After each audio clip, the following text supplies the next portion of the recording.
Win or your season is over. Those are the only two options for Detroit in Game 6. Fourth quarter, Dennis Jenkins puts the nail in the coffin with that corner three. It is good.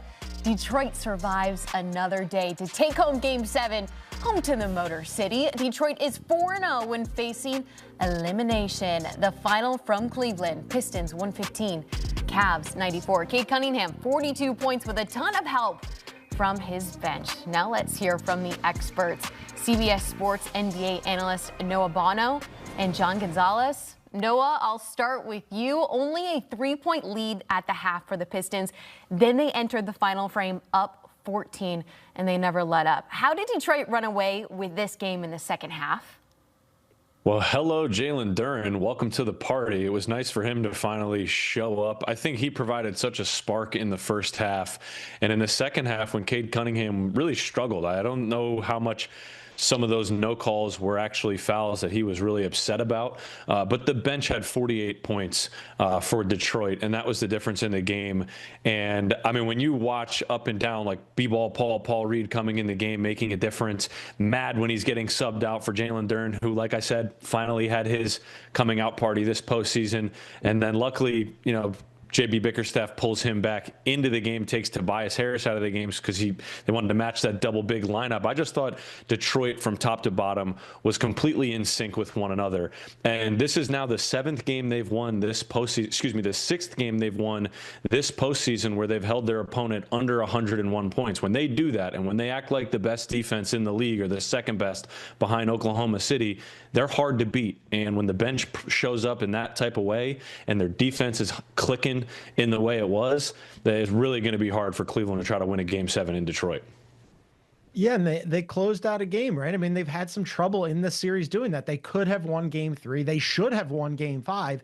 And then tonight going into the fourth quarter, instead of taking their foot off the gas, they just charged forward. And on a night when, as Noah mentioned, Cade didn't have his best game tonight, basically the Cavs were daring the rest of the Pistons to beat them. Well, that's exactly what happened tonight. Asar Thompson, yes, he fouled out, but he was spectacular. His defense is incredible. He's a big reason why Donovan Mitchell has been kind of MIA over these last couple of games. Dennis Jenkins steps forward. Duncan Robinson comes back and hits 4 threes. Paul Reed, as Noah mentioned, he's been really good. And then, yes, Jalen Duren. Remember in Star Wars, the first Star Wars, where they say Obi-Wan Kenobi, and oh, that's a name I have not heard in a long time. Jalen Duren, I haven't heard that name in forever. He goes for a double-double and really steps forward. So this is the supporting cast that Cade Cunningham has really needed around him. And by the way, the Cavaliers, I mean, this is not only their first loss at home this postseason, they haven't lost at home in forever. The last time they lost at home was in March. This is mid-May. So this was a really big, good win for the Pistons. Well, Detroit doesn't lose at home in Game 7s. They're 5-0 all-time in franchise history. Going back to that bench production, almost 50 points they dropped. Big numbers coming from guys like Duncan Robinson, who sat out last game with lower back soreness. So what really made the difference for that bench to pave the way in this one? Yeah, I think overall, like when they are in sync with Cade Cunningham, who really had it clicking in the first half. I keep saying the word clicking because everybody on Detroit was just so in sync. And your back's against the wall like this. They were 3-0 in the elimination games, going down 3-1 to Orlando. And now coming into this one, they understood that role players really do win you games, especially when they have been so reliant on Cade Cunningham. And I thought Cade Cunningham was due for another big-time game. He's averaging 36 points per game in elimination games this postseason. I thought after the first half he was in store for another one. But really what changed the course of the game was their defense. And honestly, there was a couple moments in the first half, in the second quarter, where Detroit was kind of selling themselves short, turning the ball over, unforced errors. Cade Cunningham had 5 first-half turnovers where I thought Detroit actually could have gone up 15, 16, 17 points late in that second quarter, but they ended up letting Cleveland pull it all the way back to 3. But I must say, because I don't know if we'll get to it, Donovan Mitchell was an absolute no-show. And I think that is one of the bigger storylines more than anything that the Detroit Pistons bench did in this game. was Donovan Mitchell. How many times can you get to the basket and not play off 2 feet and throw it up over a big guy off 1 foot, off balance, out of rhythm, out of control, too fast, too sped up? John said it. Asar Thompson has given him a ton of problems throughout the series, even though he's had some good games. But when your superstar is playing like that, James Harden was good. Like, I thought outside of the turnovers, James Harden was one of their biggest pieces offensively. But when Donovan Mitchell goes 6 for 20 and can't find any rhythm and is not looking to play make and get guys involved, he's just trying to go head down to the basket, take a tough contested three-point shot. That's not going to cut it in the postseason. And, watching this performance from him particular tonight kind of reminded me, oh yeah, he's never been to a conference finals. When he was in the West with Utah and now in the Eastern Conference with the Cleveland Cavaliers, this is a hurdle he hasn't been able to get over. He choked tonight on the biggest stage, straight up. Yeah, part of it is that he just did not play well, right? And that's on him. But I do come back to Asar Thompson just being lockdown defender, and they're throwing Asar Thompson at Donovan Mitchell, and he used all 6 of his fouls, and Donovan Mitchell just got no easy shots tonight. So if the Cavs want to get past the Pistons in Game 7, he's going to have to be better for sure. But to your original point, Danny, about the bench, I mean, they were just phenomenal tonight. Duncan Robinson coming back, hitting those 4 threes. They need some shooting, right? On this team, shooting is not their forte. He opens up and unlocks a lot of things for the Pistons and spaces the floor. Paul Reed, coming into tonight, we were talking about in the pregame about, do they just go with Paul Reed and take Jalen Duren off the bench or even limit Jalen Duren's minutes? So Paul Reed was still that high energy guy who gave them so much at both ends of the floor. And then Jalen Duren, again, really finally stepping forward for that supporting cast and making something out of this series when he had been completely absent for basically all of the playoffs. This was easily his best game of the series, and we'll see whether or not he can reproduce that in Game 7. But they definitely need him, not just in Game 7, but if they should win that going up against the Knicks. It can't just be the Cade Cunningham show every single night. And tonight, to the credit of the Pistons, it wasn't, right? The bench was phenomenal. They did what they do, which is get into the paint. They dominated the points in the paint, and then they played through their defense. That was another really big thing. Noah mentioned James Harden having a pretty good night. It's a little bit of a mixed bag, though, because he had those 8 turnovers, and it wasn't just him. This has been a problem with the Cavs when they lose games. The turnovers are high, and the Pistons love to turn you over and create offense out of that defense. Tonight, they created 19 turnovers, turned that into 25 points. Huge reason why the Pistons had forced Game 7. Cavs get one more shot to keep themselves in this thing and play for the Eastern Finals. What is the number one thing when it's all said and done that James Harden, Donovan Mitchell have to hone in on when they get to the Motor City come Sunday?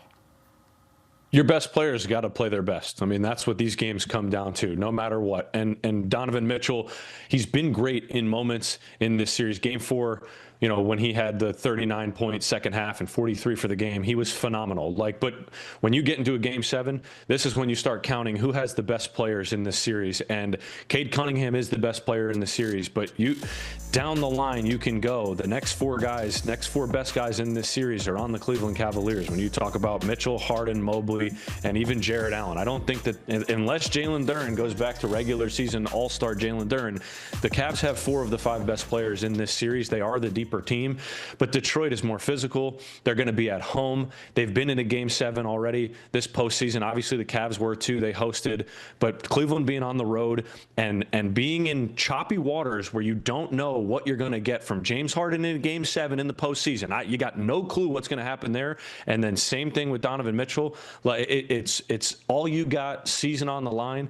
But I think the upper hand goes to Detroit. The fact that they're playing with confidence and this type of momentum, because when their defense is stifling like that, it does not matter what Cleveland does offensively. It's too overwhelming for the Cleveland Cavaliers. And those guards, James is a little older, Mitchell obviously a little smaller. They're easily overwhelmed. And I just think the Pistons have the momentum right now going into Game 7.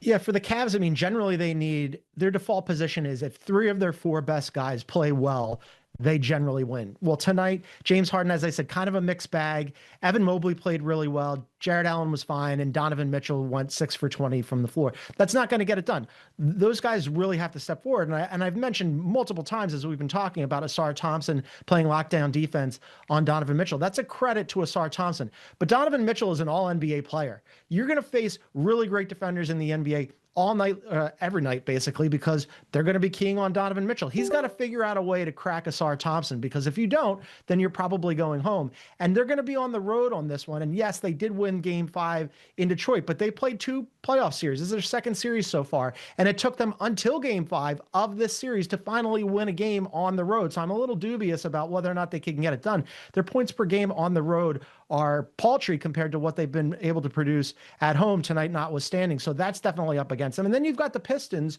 who have faced elimination multiple times in these playoffs, right? Tonight was their 4th win when facing elimination. Game 7 would be their 5th chance to get a victory facing elimination. By the way, if they pull that off, that would be the second most all-time, rather, in a single postseason, which would be really remarkable. So yeah, I'm with Noah. Coming into tonight, I thought, oh man, the Pistons, they really blew Game 5. I'm not feeling this. Cade Cunningham doesn't have any support. How are they going to pull this off? Well, then all of a sudden, the momentum shifts, right? Cade Cunningham has a pretty good game, but not great by his standards. The supporting cast rallies, and they're going back home. Yeah, if I'm the Pistons, I'm feeling pretty good about this one. And it got a little chippy there between the Cavs and Pistons, so maybe we'll see some more of that in Game 7 with backs against the wall. Thank you so much to Noah and John for breaking it all down here on CBS Sports HQ. The Pistons have been at their best with their backs against the wall this postseason since erasing a 3-1 deficit in the first round against the Magic. Detroit has now won 4 straight when facing elimination. They'll look to make it 5 when they host Cleveland in Game 7 on Sunday. Coming up, we've got full highlights from the Pistons' dominant Game 6 win in Cleveland. I mean, Cade said it best. Detroit's backs are against the wall. I want to know what stood out about how Detroit lost, BG. Just careless turnovers, some mistakes that young teams do make. But the thing that they've shown us is they're resilient. I mean, this will be their 4th time facing elimination in this playoffs. And you don't want to ever have a game like that up 9 under 3 minutes. But it happens. The one player I'm sort of looking at is Jalen Duren right there. He was so good in the regular season and hasn't been able to find that same rhythm. And he needs to get going. And I say he because at this point of the playoffs, he might have to do this on his own, right? The time you start hunting shots and forcing stuff, you sort of get outside of your game. The one thing you can do, especially as a big, go play harder than people, go bully, go use your strength, which is strength, to go get offensive rebounds. If it's not there, you don't feel good about it, kick it out, be active. It's amazing how the ball, especially in the playoffs, finds energy. So keep moving. And they don't need him to be any different than he was. They just need him to do it harder and put more and more pressure on these bigs. So he's a guy that I'm looking to tonight to really change the tempo in Game 6. I think losing Duncan in that game, I think that really hurt them. When you look at the spacing, and we talk about Jalen Duren and what he needs to be impactful, you need spacing out on that court, not just for him, but also for Cade as well. So I think Duncan in that game where they hit him down the stretch, they hit Cade down the stretch. Duncan had 17 points that game. He was 5 for 9 from 3. Dennis Jenkins had 14 points that game. He shot the 3-ball well, but there's a difference between having Duncan Robinson on the court as a sticker and having guys on the court that can just make shots. Duncan Robinson is a sticker. He is going to pull gravity to him wherever he is on the basketball court. So if you're going to hit Cade down the stretch, or if you're looking to get passes in that pocket to Duren and those guys, he has to make shots and he has to be impactful. If you see right there, they had a shot, they didn't make it. And if you see this one right here, the spacing is just bad right here. When they hit Cade, it comes back to the top. Asar should not be in that middle. We need to have an option to either drive or make that pass. There's no way to drive that ball. Now Tobias gets stuck with the ball at the top of the key. He has to take a shot down the stretch, a bad shot. So the spacing is very, very critical, and Duncan Robinson has to help that spacing. So I'm happy he's back in that lineup tonight. And I think the Cavs have recognized the incredible responsibility on Cade Cunningham offensively. And they've taken the tone of, let's wear this guy out. We're going to pick him up full court. He's got to make every play for this team. Then they've started to switch every pick and roll to make him manufacture one-on-one. And I think it's just making it exhausting for him. He's just had a 7-game series. He plays both sides of the ball. He's playing 40-plus minutes a game. He's got to make everything happen for this team. And without the spacing and just having him go one-on-one, he can get favorable matchups. They'll let him have Merrill. They'll let him have Harden, whoever he wants. They'll put bodies behind and they say, you got to make it happen over and over and over. And I think that is a big toll. He's going to need some help tonight from guys like Duren, from guys like Robinson, if they have a chance of winning. On the Cavs side, I'm looking at Allen and Strus. Both had fantastic Game 5s. Allen had a big double-double, 16 and 10.